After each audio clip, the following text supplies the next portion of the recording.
देव अधिदेव महादेव ने बेल और दूध का जो प्रयोग है, उस प्रयोग का साधारण फल नहीं है, बहुत फल। और श्राद्ध पक्ष में मेरी जीजियों से निवेदन है, मेरी बेटियों से, मेरी माताओं से, अगर तुम्हारे घर में 25 साल तक भी औलाद नहीं हुई, 20 साल हो गए, 25 साल हो गए, 30 साल हो गए, 28 साल हो गए, 15 साल भी हो गए, 10 साल भी हो गए और संतान का सुख नहीं है, तो श्राद्ध पक्ष में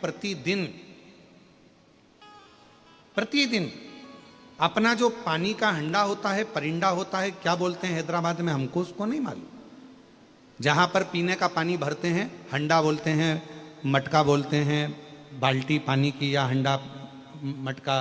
गगरा, जो भी भर कर रखते हो रसोई घर के अंदर पीने का, उस पानी के भरे हुए हंडे के पास में पितरों का स्थान होता है। वो पितरों के स्थान के पास में कटोरी में थोड़ा सा दूध रखिए, एक बेलपत्र रखिए, और वो बेलपत्र और दूध को आप प्रतिदिन 16 दिन तक लगातार शिव जी को रोज रखो, रोज समर्पित करना प्रारंभ करो। बस बेलपत्र शिवलिंग के ऊपर और दूध जहां अशोक सुंदरी का स्थान है, आपको मालूम होगा,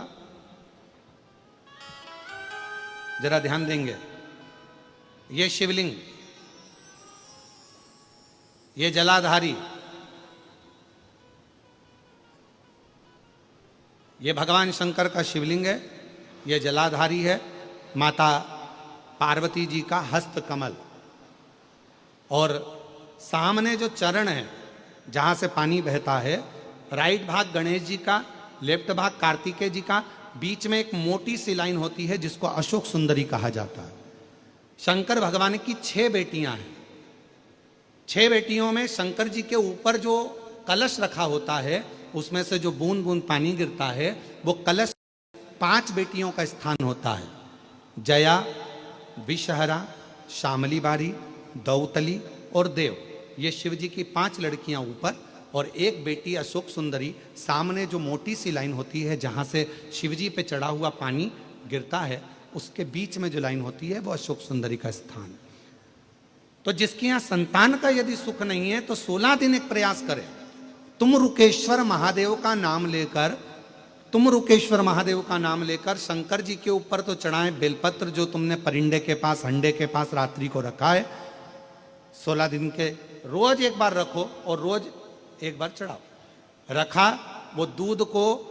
अशोक सुंदरी के स्थान पर समर्पित करना है और बेलपत्र को शिवलिंग पर समर्पित करना है। 16 दिन कर कर देखिए, उसके 3 महीने के अंदर देव अधिदेव महादेव की कृपा से गर्भ जरूर ठहरेगा, शिव की कृपा जरूर, शंकर की करुणा जरूर, गर्भ अवश्य ठहरेगा। पर नाम स्मरण रखना है, कौन से महादेव, जम के बोलो जरा,